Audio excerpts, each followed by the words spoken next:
In 09 AD, in the misty and rainy Teutoburg Forest, the mighty Roman Empire suffered a disaster it had never imagined. 3 battle-hardened legions, 17, 18, 19 commanded by proconsul Publius Quinctilius Varus, were lured deep into foreign territory by Arminius, a Cherusci leader who had worn Roman military uniforms and knew every step of the Roman soldier. For 3 days and nights, Germanic spears and arrows inflicted death. Mud, rain, and rugged terrain made the legion formations perfect targets for ambushes. At the end of the tragedy, nearly 20,000 legionaries had fallen. Their aquilae, the sacred golden eagles that were the soul of each legion, were stolen and turned into trophies before the tribal altars of the forest gods. In Rome, the news spread like lightning. The historian Suetonius recounts, Emperor Augustus, who had built the empire from the ruins of the Republic, banged his head against the palace wall in despair, repeating the words, Quinctilius Varus, "Give me back my legions."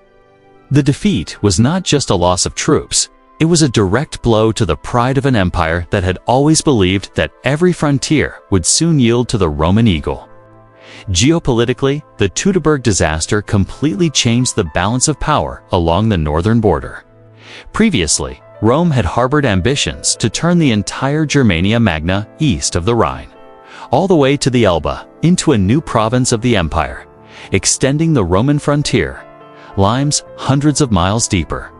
Varus's defeat forced Rome to retreat, consolidate its defenses on the west bank of the Rhine, and build fortresses such as Vetra, Novatium, and Mogontiacum.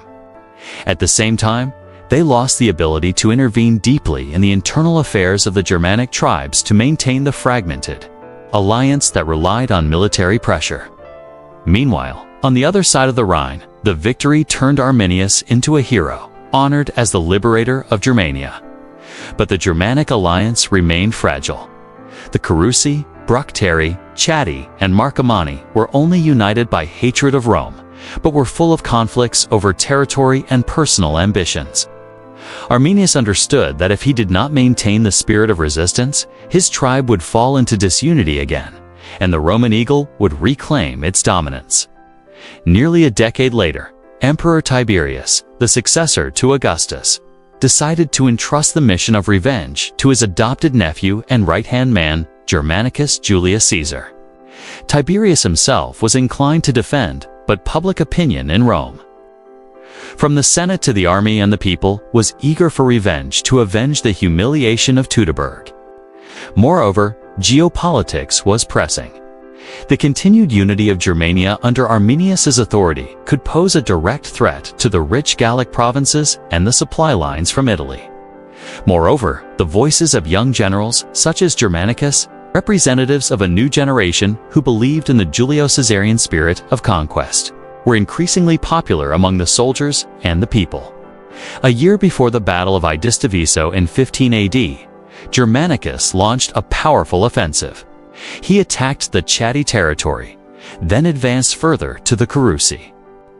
During that campaign, the Romans crossed the Teutoburg Forest, where the 3 Varus legions had been destroyed, and buried the white bones of their comrades with their own hands as a ritual of cleansing.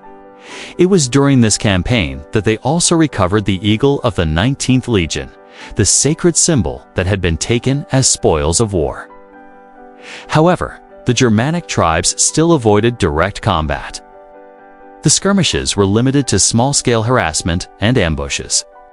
Arminius and his allied leaders were determined not to let the Roman legions draw them into open battle, for the iron discipline of the legionaries would crush the savage might of the Germanic warriors. After receiving orders from Emperor Tiberius, Germanicus Julius Caesar began to prepare for what was considered the largest campaign on the northern frontier since Julius Caesar's conquest of Gaul. For him, this was not just a military expedition, but also a vow of revenge, a message to the whole empire that the humiliation of Teutoburg would not be forgotten, and that the Roman eagle would definitely fly back to the place where it had fallen. Germanicus understood clearly. If Rome was to defeat the enemy on their soil, Rome needed something that Varus did not have: comprehensive preparation, patience, and thinking beyond the traditional marching style. Therefore, he ordered the construction of more than 1,000 warships, transport ships, and light warships along the North Sea coast.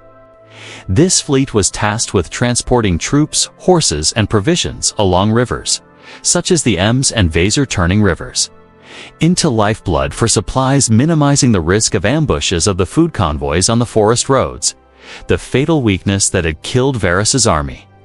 Thus, Germanicus introduced a modern vision of warfare in Germania: close coordination of infantry, cavalry, and navy, using mobility to overcome difficult terrain. During the winter preceding the campaign, the barracks along the Rhine became the empire's great construction site. The clatter of hammers echoed as larica segmentata were hammered, Gallia helmets were polished, and new gladius swords were forged. Saws and chisels were used as field camps were built. Centurions shouted commands to drill soldiers on muddy training grounds. Hundreds of thousands of barrels of food, grain, wine, salt, and olive oil were loaded into the shipyards, along with hundreds of thousands of pila and crossbows for the Syrian archers and auxilia crossbowmen. The legion's engineers built temporary roads through the woods, built bridges across the rivers, and prepared the barracks to move with the main army. In addition to the material preparations, Germanicus also strengthened the morale of his troops. He held a memorial service for the fallen at Teutoburg, made sacrifices to Mars and Jupiter, and erected a stone tablet with an oath of revenge, reminding each legionary, "We go to restore the honor that was stolen from us." That spirit, grief buried in determination, spread throughout the camp, turning each soldier into a spearhead aimed at the enemy. On the other side, Arminius did not stand still and wait. After the victory at Teutoburg, he still had to face a harsh reality. The Germanic tribes Cherusci, Brusteri Marcomanni, were only loosely united by a common hatred of Rome. But in their hearts, they were always filled with resentment and territorial disputes. Arminius understood. If Rome could force them into open battle on the plains, the legionary discipline would crush each tribe one by one. So he used all his prestige to persuade the tribes to continue their guerrilla warfare, avoiding direct combat, using the jungle and swamp terrain to wear down the enemy, waiting for the opportunity to counterattack the supply convoys. So the nature of Germania became his battle line: misty hills, dark oak and birch forests, muddy riverbanks, and small paths through the woods. That was the ramparts on which Arminius bet. He believed that the forest god and the Germanic warrior spirit of death would once again defeat the Roman eagle. Meanwhile, in Rome, the return of Germanicus had great political significance. The Senate and the people cried out for revenge. New coins were minted bearing the image of the legions and Mars' altar, Mars the Avenger. And even Tiberius, despite his defensive leanings, was forced to accept it because of public pressure. Germanicus, Tiberius's adopted son and Augustus's grandson, became the man to shoulder the empire's hopes to prove that Teutoburg was just a scar, not a grave of the Roman dream in the north. In the summer of 16 AD, after months of preparation, the army of Germanicus Julius Caesar began the deepest Roman advance into Germania since the Teutoburg disaster, setting out from fortified camps along the Rhine. The giant army crossed forests, swamps, and icy rivers, carrying with it a simmering tension like half-burning embers. In the ranks of the legionaries, no one forgot the image of the 3 legions of Varus wiped out. No one forgot Augustus's desperate cry, "Varus, give me back my legions."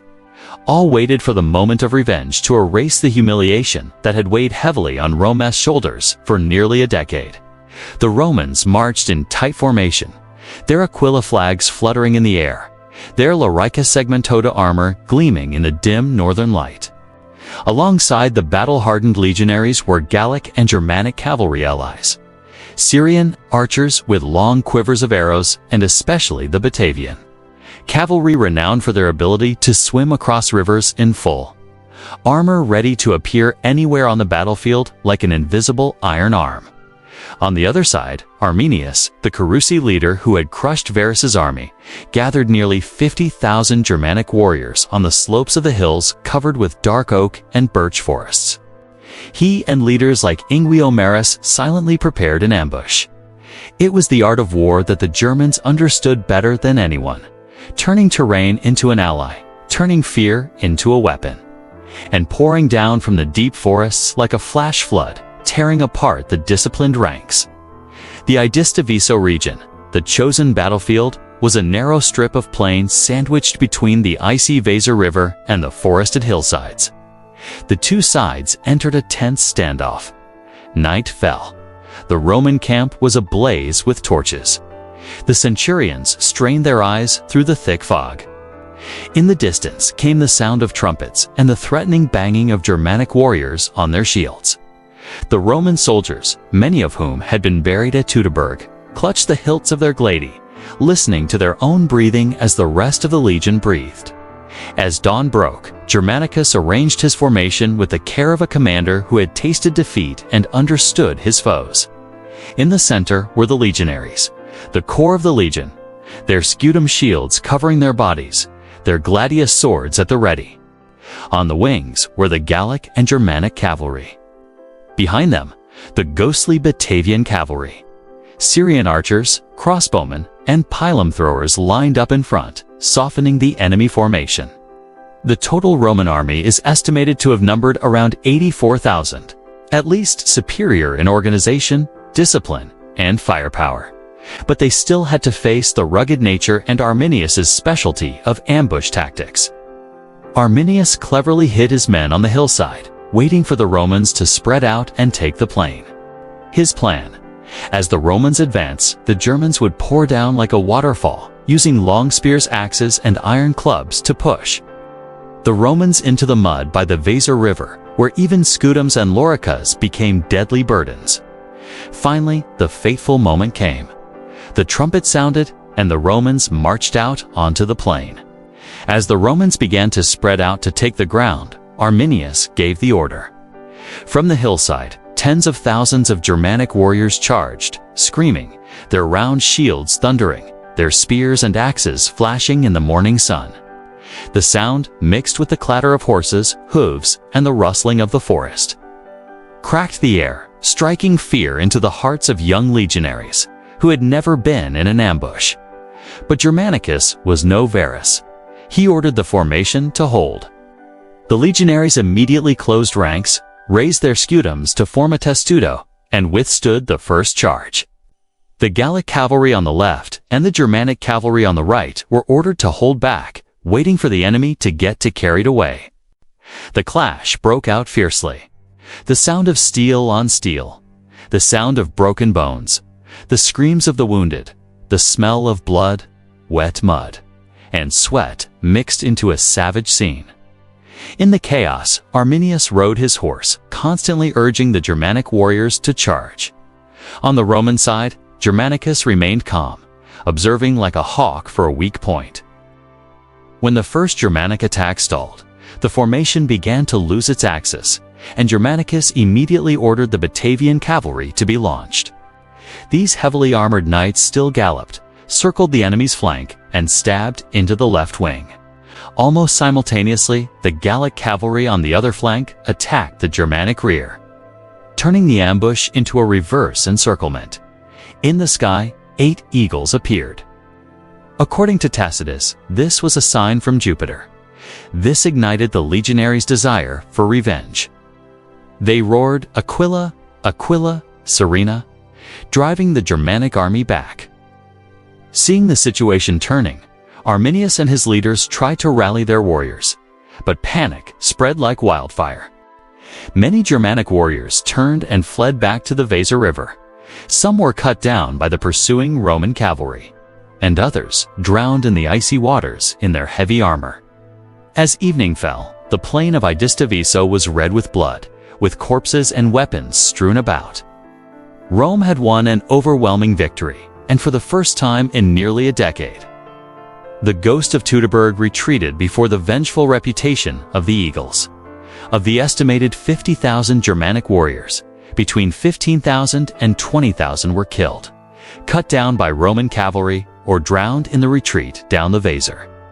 While the Romans, numbering nearly 84,000, lost only a few thousand men, a relatively small price to pay given the scale and outcome of the battle. Tacitus records the battlefield littered with Germanic corpses and weapons, a stark illustration of the disparity in discipline, organization, and strategy. For the first time since the Teutoburg disaster, Rome had not only won, but had won overwhelmingly. And in the twilight of Itus Diviso, the eagle's reputation had been washed in the blood of its enemies. The trumpet sounded a solemn note, the day when Rome finally reclaimed its honor from its former detractors. But Germanicus knew Itus Diviso was not the end. Arminius was still alive, and the remnants of the Germanic army had quickly established a new line of defense at the Angevarian wall. Without hesitation, Germanicus ordered a wooden monument erected on the battlefield of Itus Diviso. Engraved with the words, "The legions of Tiberius Caesar under Germanicus defeated the Cherusci and the tribes allied to Arminius here." The act touched the pride of the Germanic tribes, who were preparing to retreat further, even across the Elbe. In their fury, they gathered their forces and launched a massive counterattack at the Angevarian wall. And once again, the Romans, thanks to their iron discipline and careful preparation, crushed the charge, forcing Arminius to flee. After the victory, Germanicus ordered the erection of a large mound inscribed with dedications to Mars, Jupiter, and Augustus, as proof that Rome was not only taking revenge, but also claiming spiritual sovereignty over the enemy. He then divided his forces. Caecina led 3,000 cavalry and 33,000 infantry to attack the Chatti. Germanicus himself led his army against the Marcomanni for a third time, burning villages and crushing all resistance. By the end of the campaign season, Germanicus had withdrawn to the west bank of the Rhine. According to Tacitus, at that point, the Romans were confident that one more campaign the following summer would be enough to end the war. But Emperor Tiberius sent him a letter to return, reminding him, "You have won splendid battles, but do not forget the losses caused by the sea," which, though not the fault of the generals, were still heavy. And Tiberius concluded, Rome's revenge is complete. Now let the Germanic tribes tear each other apart.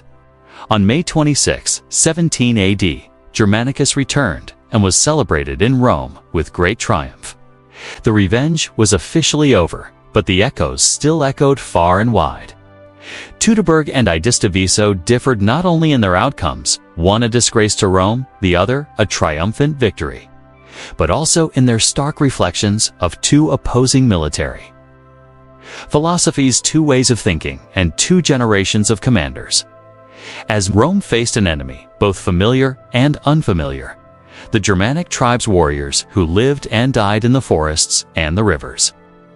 In 09 AD, Varus marched through the Teutoburg Forest more as a governor than as an expeditionary general. He believed that the title of the Pax Romana, Roman peace, and the prestige of his 3 battle-hardened legions were enough to maintain order and to compel the barbarian tribes to submit. His army moved in a long, slow formation, entangled with heavy supply trains. Lacking reliable scouts, and, most importantly, lacking the foresight of Germania's rugged landscape. When Arminius, the former Roman, stepped in, all these weaknesses became death sentences. Rain, mud, jungle, and Germanic spears fell like a storm, splitting the formation, disintegrating the iron discipline that was the soul of the legion. In 3 days and nights of terror, nearly 20,000 legionaries fell. The sacred eagles of 3 legions were turned into trophies before the altars of the satyrs, and the name Varus became Augustus's desperate cry from the palace walls. Quinctilius Varus, give me back my legions. The disaster was not just a defeat, but a shock to the spirit of the entire empire. Rome, which believed in the unlimited power of conquest, was forced to realize that some lands and peoples could not be subdued by legionary discipline and imperial pride alone. At Teutoburg, Rome was defeated by the administrative mindset imposed on war. Varus marched like a ranger rather than a general, leaving the battle to the enemy's reputation and fear, making no provision for treachery or difficult terrain.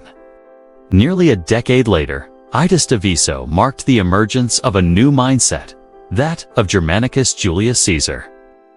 Unlike Varus, Germanicus entered the battlefield with a hard-learned lesson and wounded national pride. He did not underestimate the enemy, nor did he underestimate the forests and streams of Germania.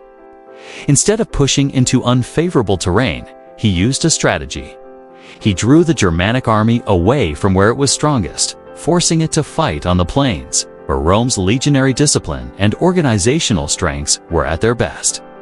Instead of relying solely on the strength of the legionaries, he skillfully coordinated the Batavian cavalry, horsemen skilled at swimming across rivers and making surprise attacks, with Gallic cavalry, light infantry, and riverine fleets to ensure supply. Instead of passively waiting for the enemy to attack, he chose the time, chose the place, and arranged the battle line so that the enemy had to fight to his rhythm. This shows that Germanicus was not just a general, but also an architect of war. He built a campaign machine where each legion, each allied unit, even each ship played a key role. Behind Itus Diviso were months of preparation, thousands of new ships, countless chests of food, field camps built along the Rhine, and the patience to stretch his army hundreds of miles deep while maintaining discipline. It was thanks to this that on the day of the decisive battle, he transformed the battlefield from a dangerous jungle into an open plain, where cavalry and legionaries joined forces to crush the Germanic warrior spirit. The psychological differences between the two battles also reflected the difference. At Teutoburg, Varus's army panicked, its formation collapsed, and its confidence collapsed quickly under the rain of arrows and the howling of the jungle. At Itus Diviso, Germanicus's legionaries carried a vow of revenge in their hearts. They marched into battle with strict discipline, their larica armor shining and their eyes fixed on the fluttering eagles. And, as Tacitus notes, as the 8 eagles flew over the battlefield, the cry of Aquila, Aquila rang out, inspiring the entire army as if the gods were guiding them. As for his role as commander, Varus is remembered in history as an example of complacency, lack of vigilance, and contempt for his opponents. Germanicus, on the other hand, is praised as the embodiment of a new generation of commanders, a combination of firmness and flexibility, understanding of the enemy, respect for discipline but not bound by dogma. And finally, the biggest difference was in political influence. Teutoburg forced Rome to abandon its dream of making all of Germania Magna an imperial province, retreat to the Rhine line, and lose the ability to intervene deeply in the tribes. Itus Diviso and the subsequent campaign of Germanicus, though not a lasting recapture, restored honor, reassured the people, and strengthened the prestige of the Julio-Claudian dynasty. The Rhine frontier was thus secured for another half-century, and the vengeful spirit of the legionaries became legendary. Teutoburg is a tragedy of arrogance and administrative thinking imposed on the military. Itus Diviso is a triumph of learning, of comprehensive strategy, and of adaptive discipline. On one side, the eagle falls into the mud of the jungle. On the other, the eagle spreads its wings over the bloody plains, bringing back to Rome a song of revenge. Amidst the cheers of the soaring eagles of a June summer day, Rome reclaimed something more precious than life itself, the pride of an empire that seemed to have been buried along with Varus's 3 legions. If this story stirred something in your heart, help us keep the flame of history burning. Like this video, subscribe, and ring the bell so that the echoes of blood, honor, and lost empires will never fade. And here's a glimpse ahead. Our journey isn't over yet. Beyond Itus Diviso awaits the Battle of the Angravarian Wall, where Germanicus vowed to turn victory into total vengeance, and Arminius risked everything to keep the dream of freedom alive for the Germanic tribes. Thank you for marching with us, and see you in the next Clash of Legions.